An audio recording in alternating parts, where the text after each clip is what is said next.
Salut, c'est Tilu, le podcast du blog écrire-de-la-fiction.com, le podcast de tous ceux qui écrivent pour être lus. Dans Tilu, on parle de littérature, on parle de lecture, mais surtout, on parle d'écriture. Allez, en voiture.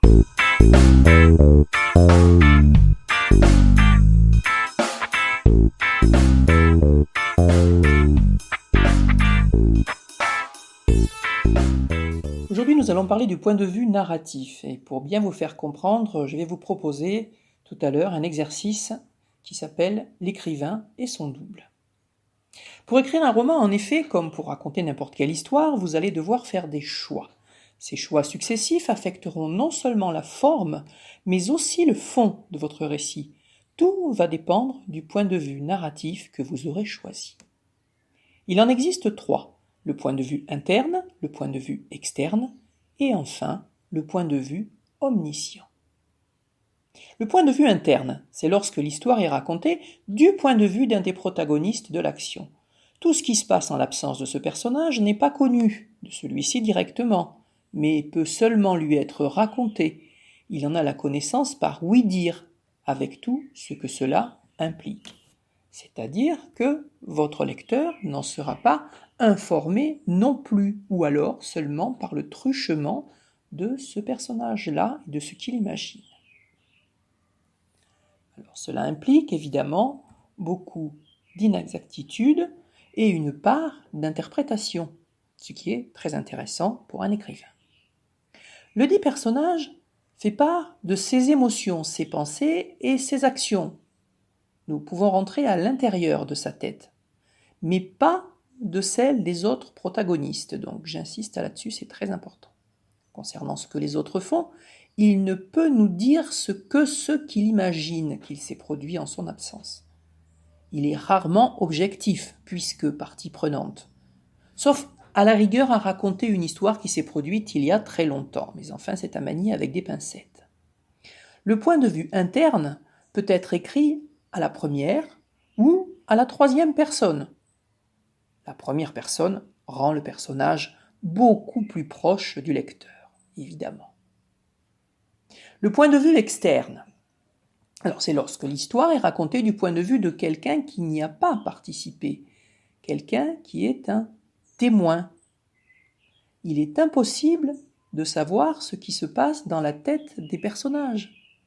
Seules les actions et les paroles sont rapportées.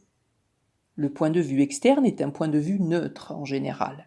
Il est fréquemment utilisé dans les mises en abîme pour l'insertion d'un récit à l'intérieur du récit, par exemple un article de presse. Le point de vue omniscient, enfin, c'est le plus fréquent. Il fait disparaître totalement le narrateur. On est au courant de ce qui arrive à tous les personnages, y compris de ce qu'ils ressentent et pensent. C'est le point de vue des contes et des fables, le « il était une fois ». Le point de vue peut être distinct ou pas du narrateur. Le point de vue répond à la question qui décrit la scène. Pour savoir qui est le narrateur, on se pose la question de qui raconte l'histoire. Ce n'est pas du tout la même chose. Je dis bien qui raconte, pas qui écrit. Autrement dit, vous signez un roman. Vous êtes l'auteur. Votre roman est écrit à la première personne comme si vous étiez, disons, un enquêteur de police.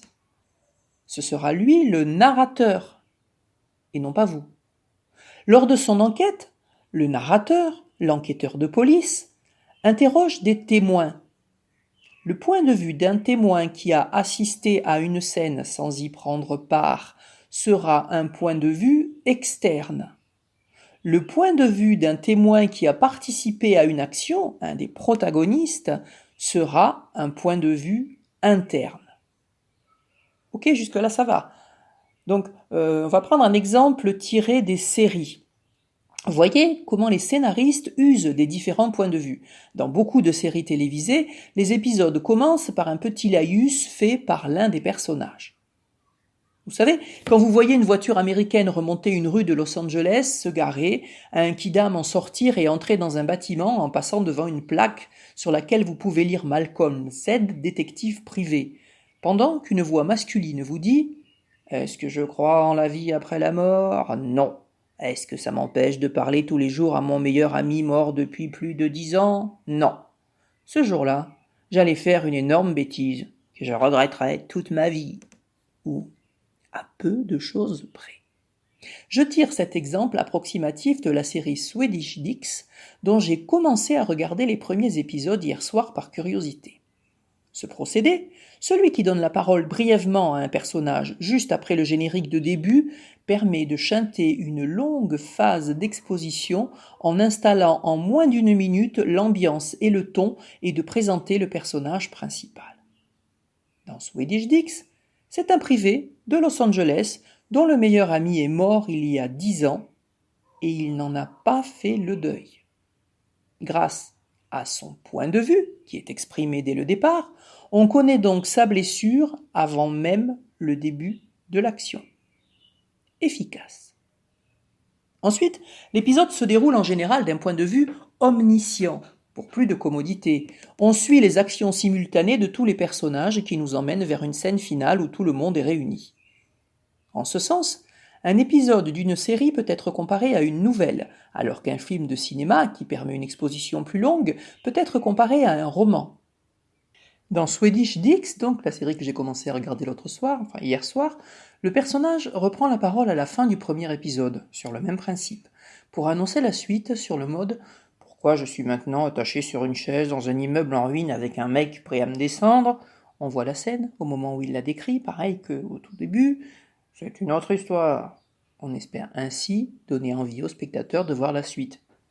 Et on alterne les points de vue pour plus de commodité. Beaucoup de romans policiers usent des mêmes artifices. À chaque nouveau chapitre, exposition en 2 phrases, action, cliffhanger final. À la différence que l'action, elle aussi, est décrite par les yeux du personnage depuis son point de vue. Alors, comment choisir le meilleur point de vue narratif pour votre histoire ? Commencez par répondre à quelques questions simples. Dans votre roman, qui parle? Autrement dit, qui est le narrateur ou la narratrice? Racontez-vous des faits qui sont arrivés à votre narrateur ou bien qui sont arrivés sous ses yeux. Qu'avez-vous besoin de dire pour faire avancer votre histoire et qui est la meilleure personne pour le dire? Allez-vous écrire à la première personne ou à la troisième? Alternez-vous les points de vue en donnant successivement la parole à plusieurs personnages, etc., etc.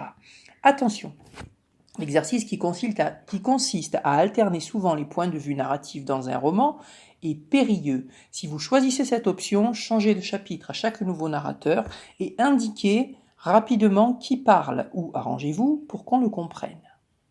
N'oubliez pas que vous n'êtes pas dans une série TV et que votre lecteur ne voit votre histoire que par les images créées par sa propre base de données interne.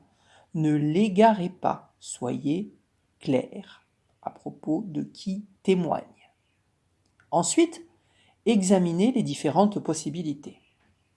Il se peut que vous commenciez à écrire à la première personne d'un point de vue interne, mais que finalement, en cours de récit, vous vous aperceviez que votre histoire gagnerait en mystère en étant racontée d'un point de vue extérieur par un témoin. Ou le contraire. Vous démarrez sur le mode de « il était une fois », mais vous vous rendez compte que cela confère trop de distance à votre propos que vous vouliez sur le mode de l'intime. Beaucoup d'écrivains publiés avouent avoir parfois choisi de changer de point de vue, et parfois aussi de narrateur, en cours d'écriture pour mieux coller à leur sujet et modifier la perception du lecteur. En réalité, ce choix dépend étroitement du message véhiculé par votre livre, du questionnement qui le sous-tend et qui s'inscrit en filigrane, ce que Bernard Werber appelle le cœur de votre récit. Ce cœur est la plupart du temps un questionnement philosophique important à vos yeux et que vous illustrez par un récit de fiction afin de toucher le lecteur profondément et de l'amener à réfléchir. Pour bien comprendre cette notion essentielle de point de vue narratif, je vous propose de le tester par vous-même au moyen d'un exercice. L'exercice que je vous propose s'appelle « L'écrivain et son double ». Il se pratique en 3 étapes, lors desquelles vous êtes amené à écrire tour à tour depuis les 3 points de vue. Si vous ne savez pas comment débuter l'écriture de votre livre, essayez d'entrer dans l'histoire selon cette méthode, cela vous aidera à faire un choix. Prévoyez d'y consacrer 3 bonnes heures. Il s'agit d'écrire un texte d'une longueur minimum de 500 mots pour vous forcer à aller plus loin que les évidences de base, à vous creuser un peu les méninges. Pour info, 500 mots égale environ 2 pages. On compte 25 lignes par feuillet standard, comprenant chacune environ 60 signes, espaces incluses. Oui, j'ai bien dit incluse. Espace est en typographie un nom féminin, figurez-vous. Il n'y a pas longtemps que je le sais, donc je vous en fais profiter. Le nombre de signes correspond au nombre de caractères auquel on additionne le nombre d'espaces. Ça, c'est ce qu'on appelle le nombre de signes. Chaque traitement de texte bénéficie d'un menu statistique qui vous renseignera sur le nombre de signes et le nombre de mots. Dans le logiciel OpenOffice que j'utilise, il se trouve dans l'onglet Outils. Ceci mis au point, voici l'exercice qui se pratique en 3 étapes. L'écrivain et son double. Étape numéro 1, le point de vue interne. Écrivez votre texte depuis votre fenêtre, votre balcon ou la table de jardin de votre maison de campagne. Décrivez ce que vous voyez depuis votre point de vue et écrivez depuis un point de vue interne. Ici, point de vue signifie à la fois ce que vous voyez depuis là où vous êtes et ce que vous en pensez. Ne cherchez pas le style, décrivez simplement tout ce qu'il se passe le plus exhaustivement possible. Appréhendez les odeurs, les sons, les goûts. Mettez vos 5 sens en jeu. Si vous en avez un 6e, utilisez-le aussi. Partez du plus loin possible, là où bute votre regard, l'horizon, le bout de la rue, la clôture. À un moment donné, votre regard doit rencontrer un ou des personnages. Décrivez-les. Dites ce qu'ils font. Donnez votre opinion sur eux. Imaginez-leur une vie, une famille, un métier. Puis, resserrez le focus sur vous. Rapprochez-vous jusqu'à vous décrire vous-même de votre propre point de vue. Étape numéro 2, le point de vue externe. Changez d'axe et écrivez la même scène d'un point de vue externe. Le point de vue d'un observateur, quelqu'un qui vous observe en train d'observer sans que vous en soyez conscient, avec des jumelles ou à travers les barreaux de votre clôture comme il vous plaira. Faites-lui décrire à sa manière ce qu'il voit et ce qu'il entend. Ne trichez pas. Cette personne voit-elle aussi ce que vous regardez et saisit-elle la portée de ce qu'elle regarde? Restez le plus extérieur possible, ne rentrez pas dans la psychologie du personnage, cantonnez-vous aux faits, gestes et paroles. Si vous vous curez le nez, écrivez « il se cure le nez », pas « il se gratte l'oreille ». De toute façon, vous êtes un personnage. Employez non pas le « je », mais « il » ou « elle » pour vous désigner. Étape numéro 3, le point de vue omniscient. À partir des 2 fragments ci-dessus, prenez de la hauteur et construisez une histoire. Cette fois-ci, vous êtes Dieu. Vous êtes au courant des plus petits détails. Vous pénétrez sans peine dans les pensées des protagonistes. L'observateur, vous, a-t-il conscience d'être observé lui aussi? Pourquoi est-il observé? Qui est la seconde personne, celle qui regarde en se cachant? Que cherche-t-elle à savoir? Qu'a-t-elle fait avant? Que va-t-elle faire après? Des informations qu'elle aura recueillies. Et ainsi de suite. À vous de jouer. Puisque vous aimez les exercices d'écriture, rejoignez l'atelier de fiction, l'atelier d'écriture créative en ligne. C'est un groupe Facebook de passionnés dans lequel est publié chaque jour un nouvel exercice. Petit résumé pour la route. Qu'est-ce que le point de vue narratif? Le point de vue narratif renvoie à la question « qui parle ?» Qui décrit la scène? Il existe 3 types de points de vue, le point de vue omniscient, le point de vue interne et le point de vue externe. Quels sont les avantages et inconvénients du point de vue omniscient? Pour un écrivain de fiction, le principal avantage du point de vue omniscient est de pouvoir jouer à Dieu. Il sait tout, voit tout, entend tout. Omniscient, il est informé de toutes les motivations secrètes, des sentiments, des émotions. Le narrateur omniscient se doit d'être invisible, mais cela ne veut pas dire qu'il n'existe pas. C'est donc une tricherie vis-à-vis du lecteur, car l'auteur essaye de lui faire croire qu'il écrit la réalité, alors que, comme dans toute forme d'art, il s'agit d'une interprétation de la réalité. L'inconvénient, c'est que ce point de vue, très en vogue dans la littérature jusqu'à l'avènement du nouveau roman, et encore aujourd'hui, n'est pas naturel. De plus, il retire une dimension au récit, celle que lui confère le point de vue de celui qui raconte. Quels sont les avantages et les inconvénients du point de vue interne? Le point de vue interne, c'est l'action vue et racontée par un des personnages, ou par plusieurs alternativement. Le récit peut être à la première personne ou à la troisième, c'est la perception de la scène qui importe. L'avantage principal de ce type de narration c'est la profondeur qu'elle permet. En s'attachant à un personnage qui témoigne de ce qu'il voit, mais aussi de ce qu'il ressent et de ce qu'il imagine, l'écrivain rapproche le lecteur et permet l'empathie, l'identification. L'inconvénient peut ne pas en être un, et peut même être utilisé dans l'intrigue. Le personnage ne parle que de ce qu'il connaît et de ce qu'il comprend. Quels sont les avantages et les inconvénients du point de vue externe ? On parle de point de vue externe lorsque celui qui raconte ne participe pas à l'action. Il n'est pas un protagoniste, mais un témoin. Il arrive plus tard, lorsque tout est consommé, comme un journaliste, un historien. Il est neutre, et la plupart du temps, il ne commente pas, ne donne pas son avis, mais transcrit uniquement les faits. Il n'y a pas tellement d'avantages, et il n'y a pas tellement d'inconvénients non plus. Tilu, c'est fini. Salut, à la semaine prochaine.